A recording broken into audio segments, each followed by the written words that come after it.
Assalamualaikum warahmatullahi wabarakatuh.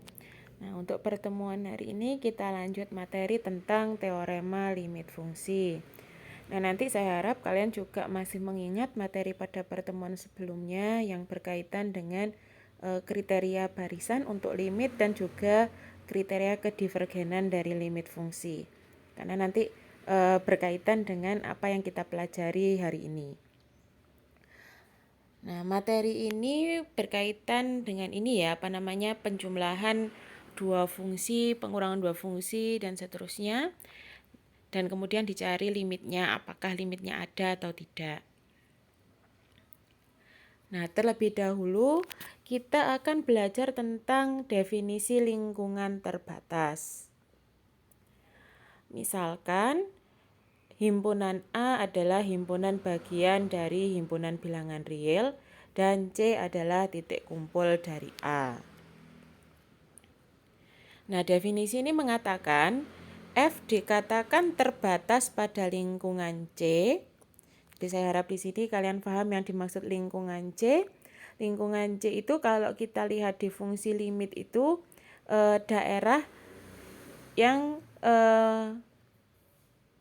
daerah delta ya, jadi daerah delta di situ yang memuat C. Jadi lingkungan delta terhadap C itu yang dimaksud sebagai lingkungan C. F dikatakan terbatas pada lingkungan C. Nanti silakan kalian lihat pada materi saat kita pertama kali mempelajari limit fungsi. Di situ ada ilustrasi grafiknya. Nah, yang ada di sumbu X itu adalah lingkungan C ya yang dimaksud dalam definisi ini. Jadi nanti kalian buka kembali materi tentang limit fungsi, manakah yang dimaksud lingkungan C, terus kalian terapkan pada definisi ini. Oke, saya lanjutkan kembali. F dikatakan terbatas pada lingkungan C jika terdapat suatu lingkungan delta yang dituliskan dengan V delta dalam kurung C, atau kita mengatakan lingkungan delta dari C yang simbolnya itu adalah V delta C, dan terdapat suatu bilangan konstanta M. Nah, bilangan konstantanya ini bilangan real ya. Terdapat suatu bilangan konstanta M yang nilainya lebih dari 0 yang mengakibatkan nilai mutlak Fx kurang dari atau sama dengan M untuk semua X anggota dari irisan himpunan A dengan lingkungan delta dari C. Jadi himpunan A-nya itu kan sebagai himpunan domain. Berarti kan kita memperhatikan kalau fungsi itu kan memetakan dari domain ke kodomain. Nah, domainnya ini disebut sebagai himpunan A. Nah, kemudian pada suatu titik kumpul itu kan akan terbentuk suatu lingkungan. Nah, lingkungan delta dari C itu tadi berada pada himpunan A. Maka di sini simbolnya berbentuk untuk semua X anggota A diiris lingkungan delta dari C. Ya, jadi hanya untuk irisan itu saja, tidak semua domain. Ya. Tapi di daerah tersebut, di X yang memenuhi sebagai anggota A irisan lingkungan delta terhadap C, itu harus memenuhi bentuk nilai mutlak Fx kurang dari sama dengan M. Ya, jadi ada nilai bilangan real yang mengakibatkan untuk semua hasil Fx-nya itu kalau dinilai mutlak itu selalu kurang dari atau sama dengan M. Kemudian teorema yang pertama, di sini dikatakan jika himpunan A merupakan himpunan bagian dari himpunan bilangan real dan fungsi F itu memetakan himpunan A ke himpunan bilangan real, mempunyai suatu limit di C. Ya. Jadi intinya di sini kalau dikatakan bahwa jika F mempunyai limit di C, maka F dikatakan terbatas pada lingkungan C. Jadi kalimatnya bisa kita ubah maknanya seperti itu. Jika F mempunyai limit di C, maka F terbatas pada lingkungan C. Buktinya, nah, kita manfaatkan beberapa aturan di sini. Yang pertama adalah definisi limit. Kita tahu bahwa definisi limit fungsi itu bunyinya limit fx saat x konvergen ke c dikatakan bernilai L jika untuk sembarang epsilon lebih dari 0 ada delta yang bergantung pada nilai epsilon juga lebih dari 0 sehingga jika nah ini lingkungan C tadi ya, lingkungan C seperti ini yaitu 0 kurang dari nilai mutlak X dikurangi C kurang dari delta berlaku nilai mutlak Fx dikurangi L kurang dari epsilon. Ini adalah definisi limit fungsi. Nah, dari definisi tersebut kita pilih salah satu saja nilai epsilon yang mudah ya. Kita pilih salah satu saja. Jadi di sini yang paling gampang adalah kita mengambil salah satu nilai epsilonnya sama dengan 1. Mau diganti 2 boleh Bu? Boleh. Mau diganti setengah silahkan ya. Cuma di sini kita ambil nilainya 1. Nah, dari kita sudah memilih nilai epsilonnya 1 ini tadi, maka definisi di atas bisa kita dapatkan menjadi seperti berikut. Diberikan epsilon nilainya sama dengan 1, maka akan muncul delta yang nilainya bergantung dari epsilon yang nilainya 1 ini tadi, di mana hasilnya deltanya lebih dari 0. Sehingga jika 0 kurang dari nilai mutlak X min C kurang dari delta, berlaku nilai mutlak Fx min L kurang dari 1. Oh, ini tadi kan epsilon, Bu. Kenapa 1? Iya, karena kita kan sudah mengubah epsilonnya sama dengan 1. Sehingga di akhir nilai mutlak Fx dikurangi L nilainya kurang dari 1. Ya. Kalau misalkan diganti setengah ya berarti yang di belakang ini diganti setengah. Dan seterusnya. Nah, dari kondisi ini perhatikan bahwa terdapat teorema pada materi bilangan real yang dulu waktu pertama kali kita belajar tentang bilangan real, ada teorema yang mengatakan nilai mutlak A dikurangi nilai mutlak B kurang dari sama dengan nilai mutlak A dikurangi B.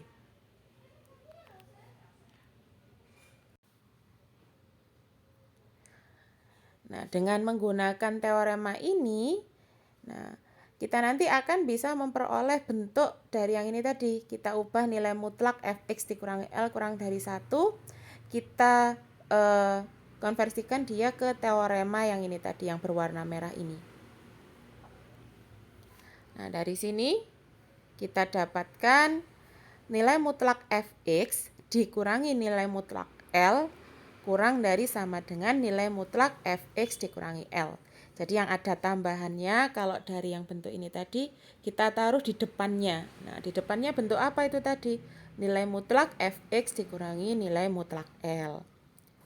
Nah, dengan menggunakan aturan teorema yang ini tadi, nah nanti kalau misalkan adakah yang teorema seperti ini, dibuka lagi materinya di awal-awal pertemuan ketika kita membahas tentang pertidaksamaan, kaitannya dengan pertidaksamaan nilai mutlak ya waktu itu ya.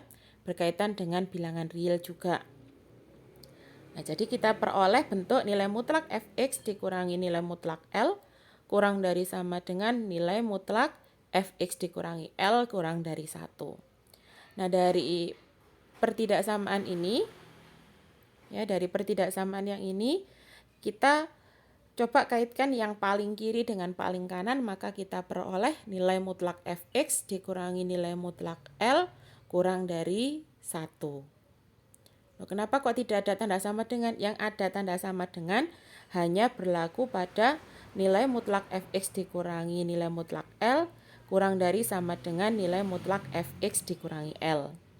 Tapi yang di sini kan tandanya tidak ada sama dengannya. Maka ketika kita kaitkan antara yang paling kiri dan paling kanan, yang diambil adalah tanda yang tidak ada sama dengannya. Nah, dari pertidaksamaan ini tadi, kedua ruas kita coba tambahkan dengan nilai mutlak L, sehingga ruas kiri menjadi nilai mutlak Fx, ruas kanan menjadi 1 ditambah nilai mutlak L. Sehingga kita peroleh nilai mutlak Fx kurang dari 1 ditambah nilai mutlak L. Coba perhatikan bahwa nilai mutlak L ini pasti nilainya lebih dari atau sama dengan 0. Dan 1 itu lebih dari 0. Sehingga kalau kita jumlahkan 1 dan nilai mutlak L, pasti hasilnya lebih dari 0. Kalau kita kaitkan dengan definisi, kita peroleh di sini kan harus ada konstanta M atau bilangan real M yang lebih dari 0. Nah, kalau kita kaitkan dengan itu tadi kan 1 ditambah nilai mutlak L itu pasti nilainya juga lebih dari 0. Nah, dengan demikian kita coba menganggap ini tadi nilai M-nya sama dengan 1 plus nilai mutlak L, itu sebagai nilai M. Dan dari definisi limit yang kita tuliskan di sini tadi, ini kan kita memperoleh 0 kurang dari nilai mutlak X dikurangi C kurang dari delta. Nah, ini kan berarti apa?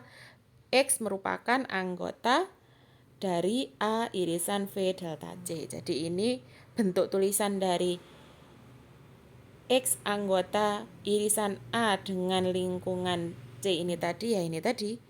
0 kurang dari nilai mutlak X min C kurang dari delta.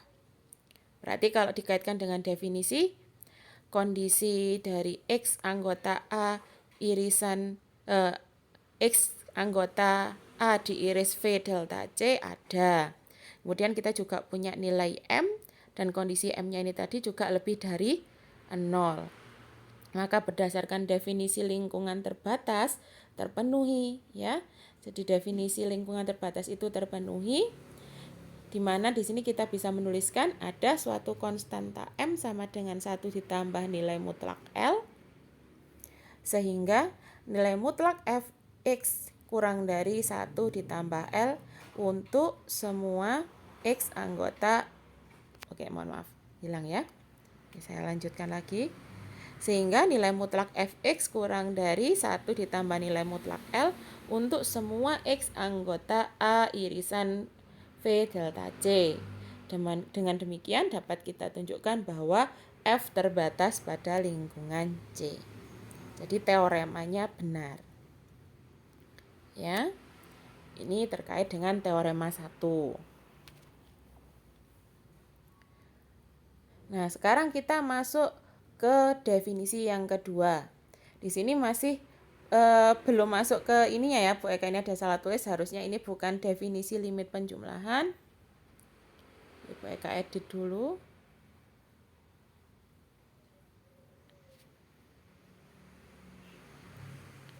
Oke, sebentar.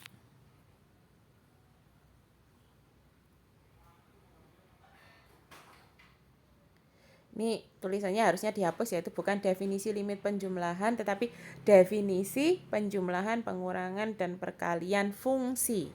Jadi di sini masih fungsinya. Nah, misalkan himpunan A merupakan himpunan bagian dari himpunan bilangan real dan F adalah fungsi yang memetakan A ke R. Jadi di sini F dan G adalah fungsi yang memetakan A ke R. Dapat ditulis F.2A panah ke R dan G.2A panah ke R. Itu maksud dari F dan G memetakan himpunan A ke himpunan bilangan real. Kita definisikan penjumlahan sebagai F plus G, pengurangan sebagai F min G, dan perkalian sebagai F dot G yang memetakan himpunan A ke himpunan bilangan real sebagai berikut. F plus Gx itu sama dengan Fx ditambah Gx. F min Gx sama dengan Fx dikurangi Gx. Fgx sama dengan Fx dikali Gx. Hal tersebut berlaku untuk semua X anggota himpunan A. Bagaimanapun, jika B merupakan anggota bilangan real, kita definisikan perkalian dalam bentuk B.F menjadi fungsi berikut. Jadi F-nya di sini sebagai fungsi, B-nya adalah suatu bilangan tertentu ya. Kita peroleh BFX itu sama dengan B dikali Fx berlaku untuk semua X anggota himpunan A. Pada akhirnya, jika kita mempunyai fungsi Hx-nya itu tidak sama dengan 0, jadi kita punya fungsi Hx yang tidak pernah bernilai 0 untuk semua X anggota himpunan A.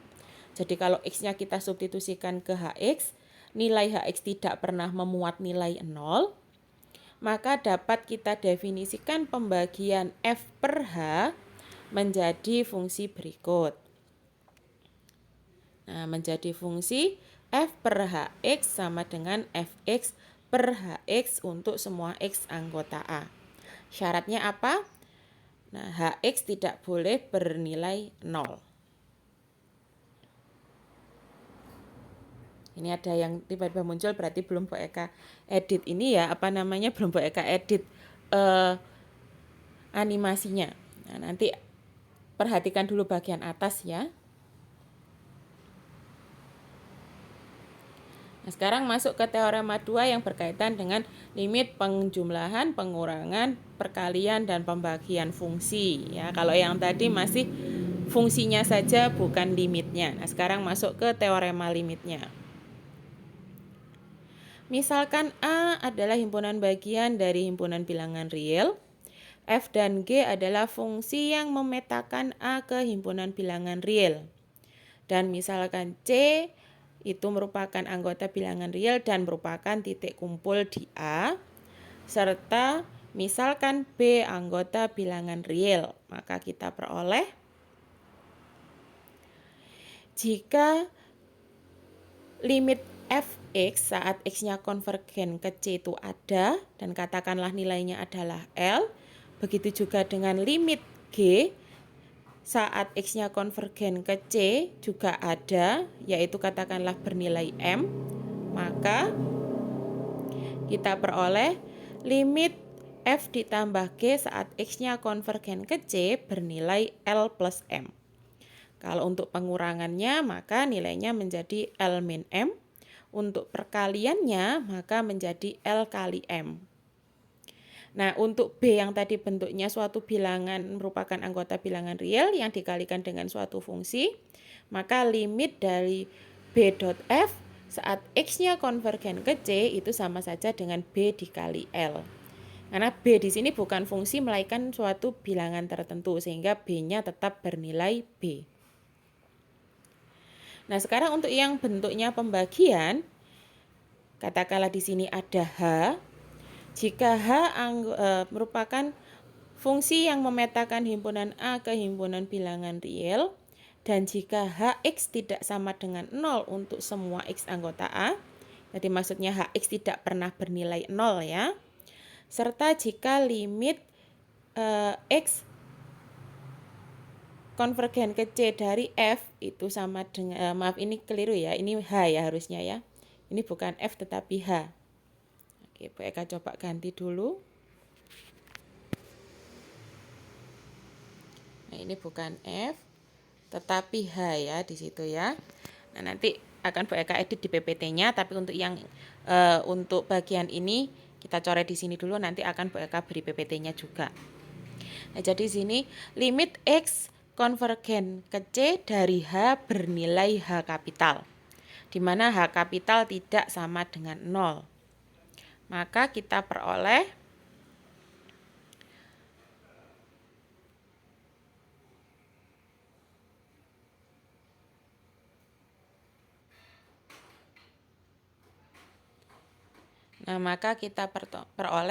limit dari F per H, limit dari fungsi F per fungsi H saat X-nya konvergen ke C nilainya adalah L per H.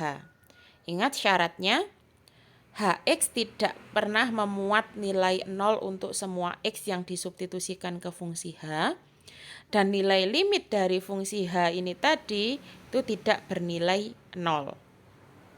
Ya, maka kita bisa memberlakukan teorema ini menjadi seperti ini. Nah, buktinya di sini yang saya buktikan hanya untuk yang penjumlahan. Silahkan nanti kalian coba membuktikan untuk yang pengurangan, perkalian, dan juga pembagian. kita akan membuktikannya dengan bantuan teorema penjumlahan limit barisan. Silahkan nanti materi tentang limit barisan dibuka lagi. Dan teorema kriteria barisan pada pertemuan minggu lalu. Nah, ingat teorema penjumlahan limit barisan itu berbunyi, ini kalau teoremanya itu tertulis di materi kita waktu materi teorema limit barisan, itu tidak hanya penjumlahan ya, tapi yang di sini yang saya ambil hanya bentuk penjumlahannya saja. Misalkan limit barisan xn, ya ini simbol barisan ya, jadi misalkan limit barisan xn konvergen ke x dan limit barisan yn konvergen ke y, maka limit barisan xn ditambah yn konvergen ke x kali y. Mohon maaf, ini x plus y ya, Eka salah ketik lagi. Jadi ini konvergen ke x plus y. Oke, Eka coba edit dulu.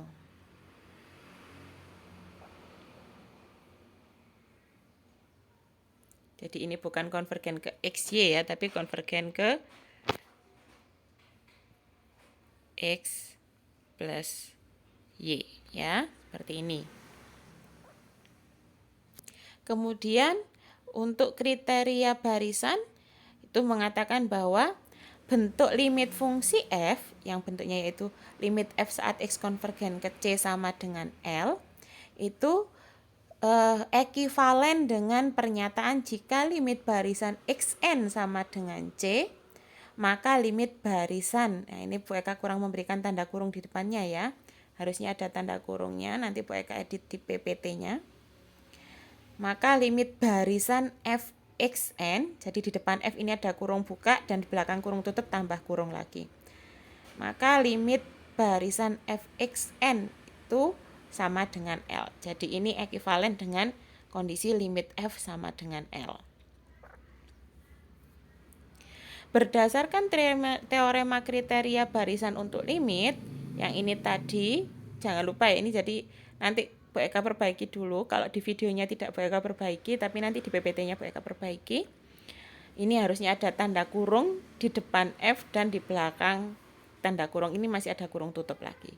Jadi limit barisan fxn sama dengan L dan limit barisan gxn sama dengan M. Ini juga depannya harusnya ada kurung buka dan di belakangnya ini lagi ada kurung tutup. Nah, berdasarkan definisi pada slide sebelumnya, definisi fungsi tadi ya, penjumlahan fungsi, kita peroleh f ditambah gxn itu sama dengan fxn ditambah gxn untuk semua n anggota himpunan bilangan asli. Selanjutnya berdasarkan teorema limit barisan, jadi yang ini tadi yang atas, kita peroleh limit barisan f plus gxn sama dengan limit barisan fxn ditambah gxn. Nah, kalau kita jabarkan maka menjadi limit barisan fxn ditambah limit barisan gxn. Kita tahu bahwa limit barisan fxn adalah L dan limit barisan gxn adalah M. Sehingga hasilnya adalah L plus M. Sebagai konsekuensinya, kita gunakan aturan kriteria teorema barisan untuk limit. Kita kembalikan lagi ke bentuk limit aslinya. Maka kita peroleh limit f plus g saat x konvergen ke c adalah L plus M. Ya, ini yang kita dapatkan. Nah, berikut adalah contoh-contoh soal yang berkaitan dengan teorema nomor 2 ini tadi. Yang pertama, limit 1 per x saat x konvergen ke c. Di sini syaratnya adalah c tidak boleh sama dengan 0. Ini Bu Eka lupa belum menuliskan syaratnya. Syaratnya di sini adalah c tidak boleh sama dengan 0. Dengan menggunakan teorema pembagian limit fungsi, kita peroleh limit 1 per x saat x-nya konvergen ke c sama dengan limit 1 saat x konvergen ke c, atau f-nya itu adalah 1, dibagi dengan limit x saat x-nya konvergen ke c. Jadi F-nya 1, Fx-nya sama dengan 1, Gx-nya sama dengan X. Kita tahu bahwa limit dari F sama dengan 1 saat X konvergen ke C tetap bernilai 1. Dan limit dari fungsi Gx yang nilainya tadi adalah X, saat X-nya konvergen ke C tinggal disubstitusi ya, hasilnya adalah C. Maka kita dapatkan nilainya yaitu 1 per C. Untuk limit yang kedua, limit saat X konvergen kedua dari fungsi dalam kurung X kuadrat plus 1 dikali X pangkat 3 min 4, hasilnya adalah, kita gunakan aturan perkalian, yaitu limit X konvergen kedua saat X-nya, limit X saat X-nya konvergen kedua dari fungsi X kuadrat plus 1 dikali limit X konvergen kedua dari fungsi X pangkat 3 dikurangi 4. Nah, fungsi yang pertama mempunyai nilai 2 kuadrat ditambah 1. Fungsi yang kedua mempunyai nilai 2 pangkat 3 dikurangi 4. Hasilnya adalah 5 kali 4 sama dengan 20. Soal yang ketiga, limit X konvergen kedua dari fungsi X pangkat 3 dikurangi 4 per X kuadrat plus 1. Ini serupa dengan soal nomor 2 tetapi bentuknya pembagian. Yang jadi pembilangnya adalah fungsi X pangkat 3 dikurangi 4. Yang jadi penyebut adalah fungsi X kuadrat plus 1. Nah, di sini perlu kita perhatikan bahwa limit saat X-nya konvergen kedua dari fungsi X kuadrat plus 1, itu hasilnya adalah 2 kuadrat ditambah 1 sama dengan 5. 5 tidak sama dengan 0. Dan kalau kita substitusi semua bilangan X di X kuadrat plus 1, itu kan tidak pernah mempunyai nilai 0. Tidak pernah memuat nilai 0. Dengan demikian, teorema kedua yang di atas tadi berkaitan dengan pembagian dapat kita terapkan. Nah, limit X konvergen kedua dari fungsi X pangkat 3 dikurangi 4 per X kuadrat plus 1 hasilnya sama dengan limit X konvergen kedua dari fungsi X pangkat 3 dikurangi 4 dibagi limit X konvergen kedua dari X kuadrat plus 1 sama dengan 2 pangkat 3 dikurangi 4 per 2 pangkat 2 ditambah 1. Hasilnya adalah 4 per 5. Nah, untuk contoh yang nomor 4 ini sedikit berbeda. Karena kalau kita perhatikan, ketika kita substitusikan 2 ke fungsi penyebut, kita peroleh nilai 0. Ya. Saat fungsinya yaitu limit X konvergen kedua dari fungsi X kuadrat dikurangi 4 per 3X min 6, ternyata kita peroleh kalau disubstitusikan untuk penyebutnya saja hasilnya adalah 0. Maka terlebih dahulu harus kita lakukan penyederhanaan bentuk fungsi X kuadrat dikurangi 4 per 3X dikurangi 6. Nah, fungsi ini tadi kalau kita sederhanakan atau kita jabarkan dulu supaya memperoleh bentuk sederhananya, kita dapatkan X plus 2 dikali X min 2 per 3 kali X min 2. Ada fungsi yang sama yaitu X min 2. Jadi X min 2 dibagi X min 2 nilainya 1, bukan habis ya. Kalau habis kan berarti nggak ada sama sekali, tetapi di sini mengakibatkan nilainya sama dengan 1. Dan kalau dikalikan X plus 2 per 3, hasilnya tetap X plus 2 per 3. Akibatnya, limit fungsi yang ini tadi nomor 4 berubah menjadi limit X konvergen kedua dari fungsi X kuadrat dikurangi 4 per 3X min 6 itu sama dengan limit X konvergen kedua dari X plus 2 per 3. Nah, kita gunakan aturan teorema kedua ini tadi yang berkaitan dengan pembagian. Kita dapatkan limit X konvergen kedua dari fungsi X plus 2 per limit X konvergen kedua dari fungsi 3. Maka hasilnya adalah 2 plus 2 per 3 sama dengan 4 per 3. Ini kalau soalnya berupa limit yang sudah jelas fungsi dan juga nilai kekonvergenan dari X. Nah, sekarang saya contohkan satu lagi.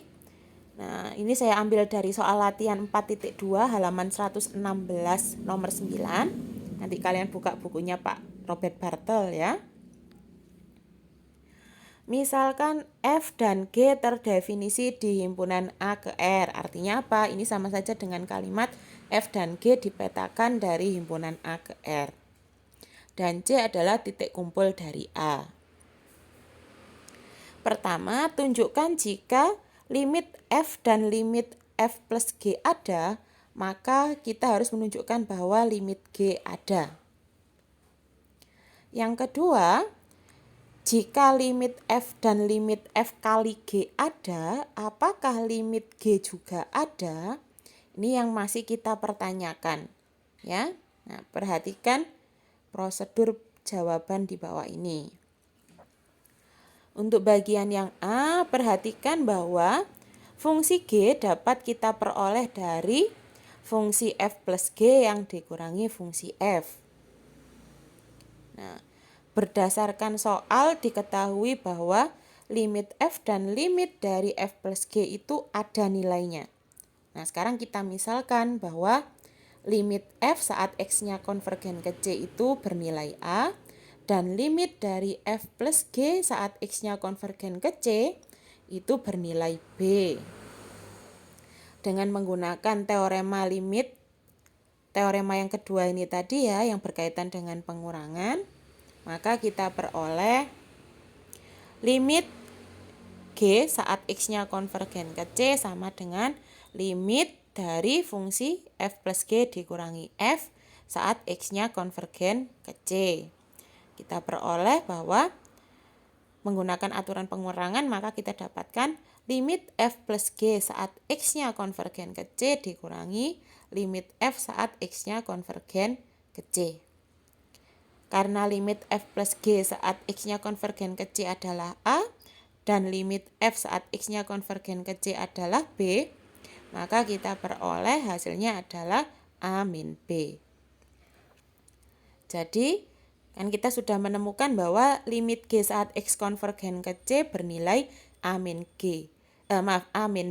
Dengan kata lain, limit dari G saat X konvergen ke C ada jika limit F dan limit F plus G-nya juga ada. Nah, sekarang untuk yang nomor kedua, mungkin kalau pakai cara yang serupa dengan nomor A tadi bisa kita gunakan yang kaitannya dengan pembagian ya. Berkaitan dengan limit pembagian mungkin kita berpikir kita bisa menunjukkan bahwa limit G ini ada. Tetapi perlu kita perhatikan di soal B ini kan tidak dikatakan bahwa limit F itu tidak bernilai 0, tapi di sini cuma dikatakan limit F ada. Nah, limit F ada itu kan bisa jadi 0, bisa jadi bilangan yang lain. Sementara kalau untuk yang pembagian tadi, aturan limit fungsi bentuk pembagian itu kan syaratnya nilai limitnya tidak boleh sama dengan 0 untuk yang menjadi fungsi penyebut. Nah, di sini tidak ada keterangan seperti itu. Maka kita tidak bisa menggunakan teorema limit fungsi yang berkaitan dengan pembagian. Karena apa? Bisa jadi nilai limit F itu adalah 0. Sehingga di sini kalau ditanya jika limit F dan limit F kali G ada, apakah limit G juga ada? Nah, belum tentu. Jadi bisa jadi ada, bisa jadi tidak ada. Kalau ada, itu berarti tadi syaratnya harus kita tunjukkan bahwa limit yang menjadi penyebutnya tidak bernilai 0 dan fungsi tersebut tidak pernah memuat 0. Sementara di sini akan saya tunjukkan yang mengatakan bahwa jika limitnya F ada, limit F kali G juga ada, tetapi limit G-nya tidak ada. Ya. Jadi di sini contoh penyangkal bahwa mengatakan kalau limit F ada, limit F kali G juga ada, limit G pasti ada. Nah, ini ada contoh penyangkalnya yang tidak mengatakan demikian. Nah, ini kita ambil saja contoh limit F-nya itu diganti dengan limit X saat X-nya konvergen ke 0, nilainya adalah 0. Dan limit F kali G itu kita ambil contoh limit X dikali 1 per X. Jadi F-nya adalah X, G-nya adalah 1 per X untuk X yang konvergen ke 0. Nah, kalau kita sederhanakan, X dikali 1 per X ini kan kalau ditulis adalah 1. Dan kita tahu bahwa limit saat X konvergen ke 0 dari fungsi yang hanya bernilai 1, itu hasilnya juga 1.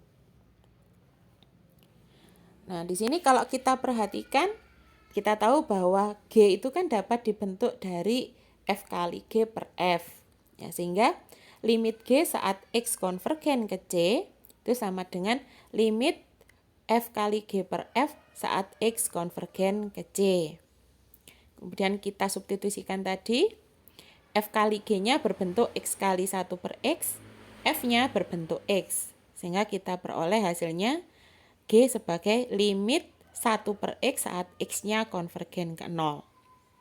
Nah, pada pertemuan sebelumnya ketika kita membahas tentang teorema kedivergenan dari limit fungsi, kita ketemukan bahwa ada soal yang mengatakan bahwa limit 1 per X saat X-nya konvergen ke 0 itu tidak ada. Nah, jadi di sini kita bisa memberikan contoh bahwa jika F itu limitnya ada, Fg juga limitnya ada, tetapi ternyata limit dari G itu tidak ada. Ya, ini contohnya. Oke, silakan nanti kalau ada pertanyaan silakan kalian bertanya. Nah, selanjutnya kita masuk teorema ketiga yang berkaitan dengan teorema apit. Nah, di sini mirip seperti teorema pada barisan ya. Ada teorema apit juga, tapi di sini berkaitan dengan limit fungsi. Misalkan himpunan A adalah himpunan bagian dari himpunan bilangan real, dan misalkan fungsi F, G, dan H adalah fungsi yang memetakan A ke himpunan R, dan misalkan C adalah titik kumpul dari A. Jika kondisi dari fungsi F, fungsi G, dan fungsi H itu seperti ini, Fx kurang dari sama dengan Gx kurang dari sama dengan Hx, berlaku untuk semua X anggota A, dan X tidak sama dengan C. Kemudian kita tahu bahwa jika limit X konvergen ke C dari fungsi F sama dengan L, begitu juga dengan limit fungsi H dari X konvergen ke C juga bernilai L, maka karena yang G ini kan terapit ya, yang sebelah kiri limitnya L, yang sebelah kanan limitnya juga L. Otomatis yang G ini kan nggak bisa berkutik kemana-mana, maka kita peroleh limit G saat X-nya konvergen ke C juga bernilai L. Nah, ini ada contoh soalnya. Kita diminta untuk menunjukkan apa benar limit dari X pangkat 3/2 saat X-nya konvergen ke 0 itu nilainya adalah 0. Ya. Nah, ini berlaku khusus untuk X yang lebih dari 0, khusus untuk X yang lebih dari 0. Nah, untuk X lebih dari 0, pada kasusnya fungsi X pangkat 3/2 itu kita pecah menjadi dua kondisi. Kondisi pertama itu untuk X yang lebih dari 1, sehingga kalau X-nya lebih dari 1 berlaku bentuk 1 kurang dari X pangkat setengah kurang dari X. Contohnya, 1 kurang dari X-nya misalkan saya ganti 2 ya, 1 kurang dari akar 2 kurang dari 2. Atau 1 kurang dari akar 4. Akar 4 kan 2 ya. Pasti 1 kurang dari 2 kurang dari 4. Sehingga kalau semua ruas kita kali dengan X, kita peroleh X kurang dari X pangkat 3/2 kurang dari X pangkat 2. Dan untuk kondisi Dan untuk kondisi 0 kurang dari X kurang dari sama dengan 1, ya, jadi untuk bilangan yang kurang dari 1 sampai 0, berlaku bentuk X kurang dari X pangkat setengah kurang dari sama dengan 1. Kita coba masukkan seperempat, ya. Seperempat itu kan kurang dari akar seperempat. Akar seperempat berapa? Setengah. Sehingga bentuk ini menjadi seperempat kurang dari setengah kurang dari sama dengan 1. Sehingga kalau semua ruas di sini kita kalikan dengan X, maka kita dapatkan X kuadrat kurang dari sama dengan X pangkat 3/2 kurang dari sama dengan X. Jadi kondisi pertidaksamaannya berbeda. Karena apa? Kondisi nilai X-nya juga mempengaruhi. Nah, dari sini kita peroleh atau kita ketahui bahwa limit saat X-nya konvergen ke 0 dari fungsi yang berbentuk X itu kan bernilai 0. Dan untuk fungsi yang berbentuk X kuadrat, nilai limitnya saat X-nya konvergen ke 0 juga bernilai 0. Nah, kita kaitkan dengan kondisi 1 dan kondisi 2. Berarti kalau yang di sini kan berarti kita punya limit X saat X-nya konvergen ke 0 bernilai 0. Yang di sini juga begitu. Limit X kuadrat saat X-nya konvergen ke 0 juga bernilai 0. Maka otomatis yang tengah ini kan terapit ya. Sehingga nggak bisa berkutik kemana-mana. Ya sudahlah, akhirnya nilainya dia juga bernilai 0 untuk limitnya saat X konvergen ke 0. Ya, ini tadi kita gunakan teorema Apit. Nah, berakibat seperti ini untuk kondisi 1. Begitu juga untuk yang kondisi kedua. Dengan nilai yang sama, kita peroleh kondisi ini tadi. Kalau kita perhatikan, limit X kuadrat saat X-nya konvergen ke 0 kan juga bernilai 0. Kemudian limit X saat X-nya konvergen juga konvergen ke 0 bernilai 0. Sehingga yang di tengah kan juga nggak bisa berkutik. Akhirnya kita dapatkan limit X pangkat 3/2 saat X-nya konvergen ke 0 bernilai 0. Jadi kedua kasus semuanya terpenuhi. Jadi kondisinya sama-sama bernilai 0 sehingga terbukti contoh ini benar. Nah, materi kita sampai di sini untuk pertemuan hari ini. Silahkan nanti kalau ada pertanyaan bisa ditanyakan. Saya akhiri dulu untuk penjelasan materinya. Assalamualaikum warahmatullahi wabarakatuh.